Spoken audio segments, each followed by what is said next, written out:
واجب الاحترام معززین سامعین و حاضرین حضرات، آج کی یہ پاکیزہ محفل سبحان اللہ سبحان اللہ ہمارے محترم جناب محمد جاوید صاحب مرحوم و مغفور کی روح اور فتوح کو ایصال ثواب کے لیے 40واں کے سلسلہ میں منعقد ہے۔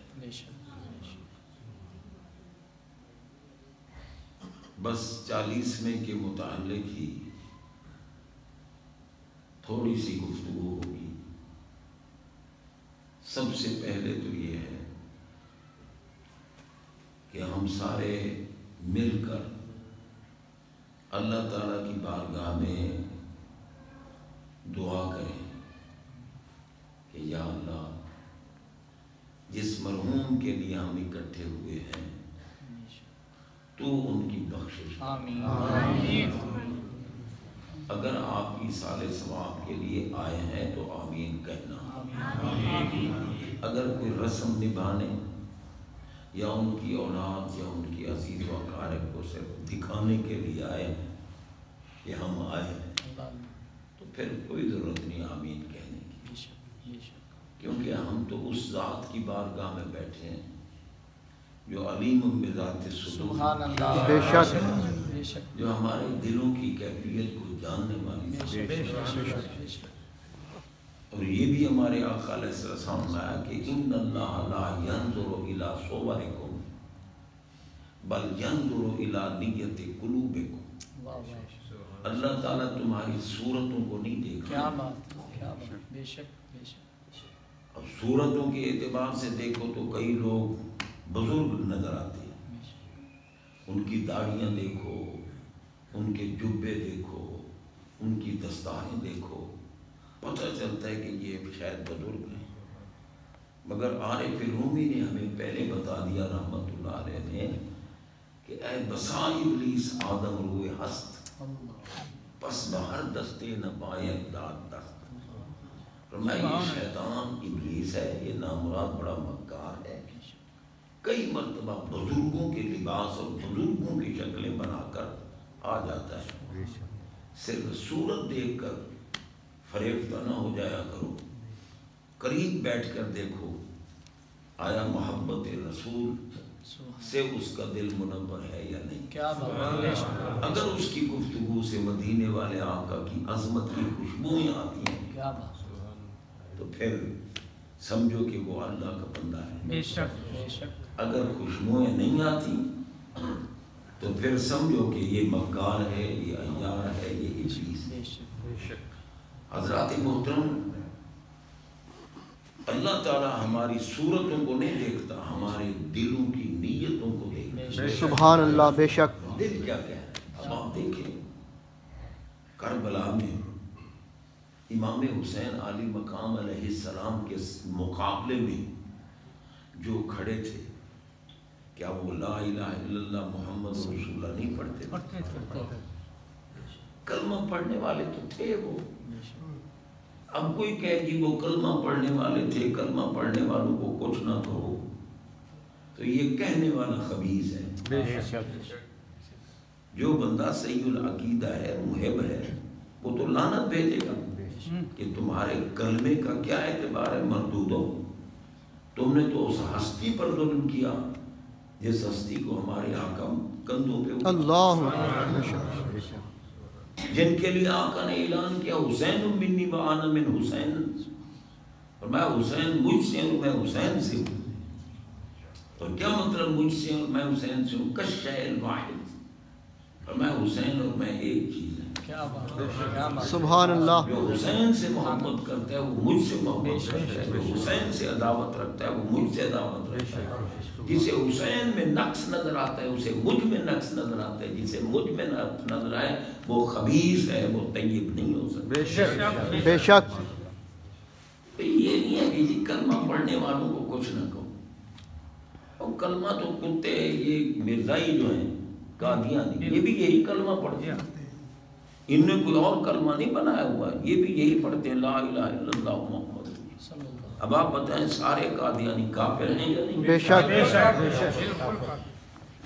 جو نہیں مانتے وہ بھی کافر ہیں، بے شک جو ان کو کافر نہیں مانتے وہ کتے بھی کافر ہیں، بے شک قادیانی کافر ہیں۔ بے شک ہمارے آقا خاتم النبیین، ان کے بعد کوئی نبی آ سکتا نہیں ہے، بے شک کیونکہ آپ دیکھیں اب چاند کے ہونے نہ ہونے کی شہادتیں دی جا رہی ہیں۔ بندہ آ گیا، اس نے کہا جناب چیئرمین کے پاس، کہا جی چاند ہو گیا ہے۔ انہوں نے کہا دیکھا ہے؟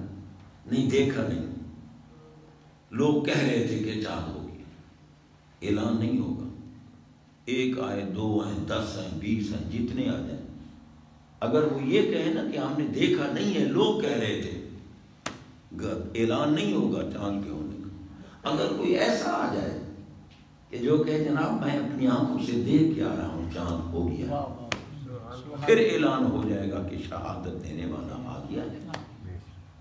سب انبیاء کرام علیہ السلام بڑی عظمت والے، بڑی شان والے، سارے معصوم ہیں، سارے ہر قسم کی چھوٹی خطاؤں سے بھی پاک ہیں، بڑا مقام ہے ان کا، بڑی عظمت ہے ان کی، لیکن انبیاء کرام علیہ السلام میں سے کسی نے اللہ تعالیٰ کی ذات کو دیکھا نہیں۔ اس لیے نبی آئے پھر چلے گئے، دوسرا آ گیا چلے گئے، بیک وقت کئی نبی ہوتے تھے جناب، فلاں بستی کا فلاں نبی، فلاں شہر کا فلاں نبی، فلاں کا فلاں نبی، ایک وقت میں کئی نبی ہوتے تھے، مگر جب آ گئے نا جن نے کہا کہ رائے تو ربی فی آسان صورت، میں نے تو خود رب کی ذات کو دیکھا ہے، دیکھنے والا آ گیا، اعلان ہو گیا، بس اب اس کے بعد نبوت کا دروازہ بند، اب کوئی نبی نہیں آ، سبحان اللہ، جو بھی آئے گا نا وہ باطل ہوگا، وہ خبیث ہوگا۔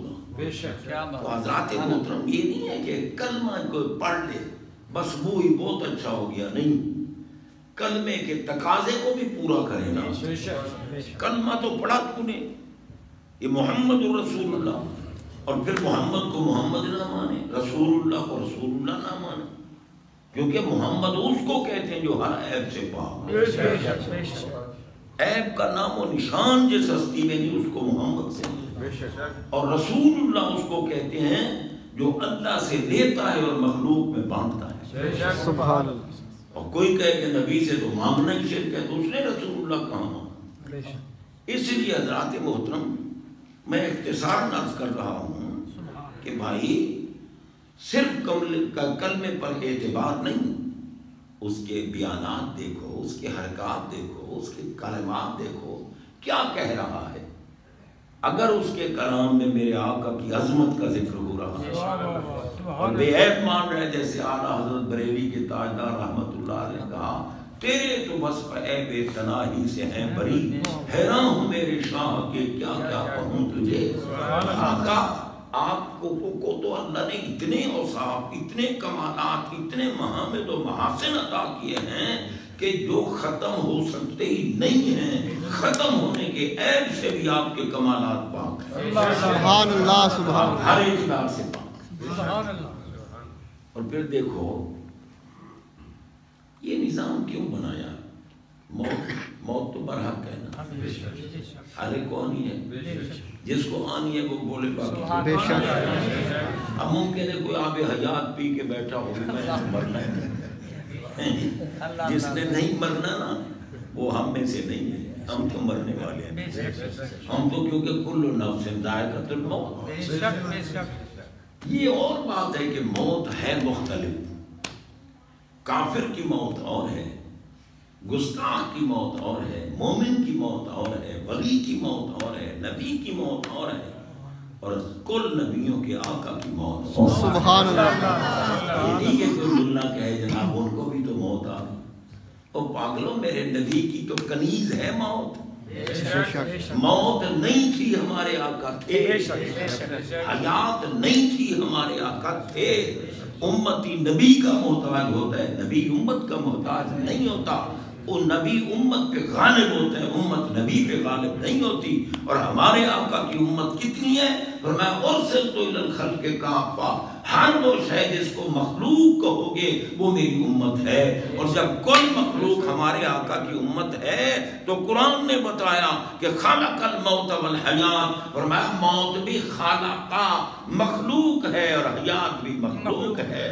موت بھی امت ہی ہے، حیات بھی امت ہی ہے.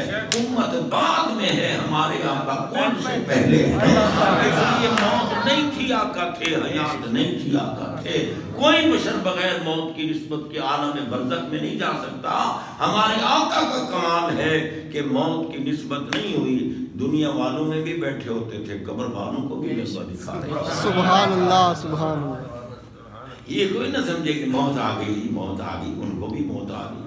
ان پاگل ملا کو کیا پتہ. جناب بندہ، یہ دنیا میں فساد پھیلانے والے لوگ آئے جو ہمارے آقا علیہ الصلوۃ والسلام کی عظمت کے خلاف بات کرتا ہے، وہ ابو جہل کا ایجنٹ ہوتا ہے. اور جو نبی پاک کی عظمت کی باتیں کرے، مرنے کے بعد آپ دیکھیں قبر میں نماز کیوں نہیں پوچھی جاتی؟ حالانکہ فرض ہے نماز. نماز فرض ہے، روزہ فرض ہے، حج فرض ہے، زکوٰۃ فرض ہے، کئی واجب ہیں، کوئی کچھ ہے. قبر میں کیوں نہیں عمل پوچھا جاتا؟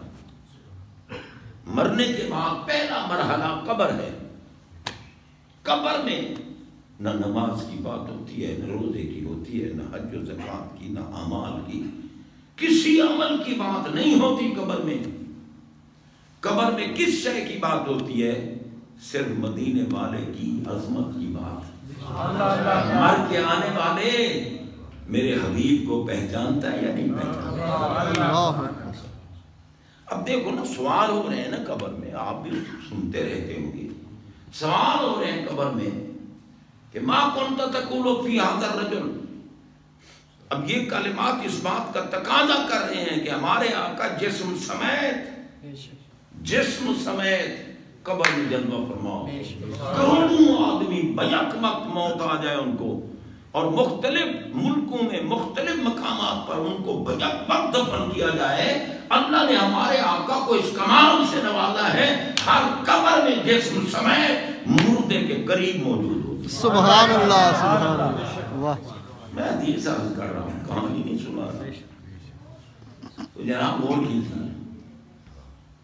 اب میت نے، قبر والے میت نے جو جواب دینا ہے، فرشتے پوچھ رہے ہیں ما کنت تقول فی ھذا الرجل، یہ مرد جو تیرے سامنے تیرے قریب جلوہ فرما ہے، ان کے بارے تو کیا کہتا تھا؟ اس میت نے جو جواب دینا ہے، اللہ کے علم میں اس کا جواب پہلے ہے یا نہیں ہے؟ جو مانتے ہیں وہ بولے گا اللہ کے علم میں ہے نا.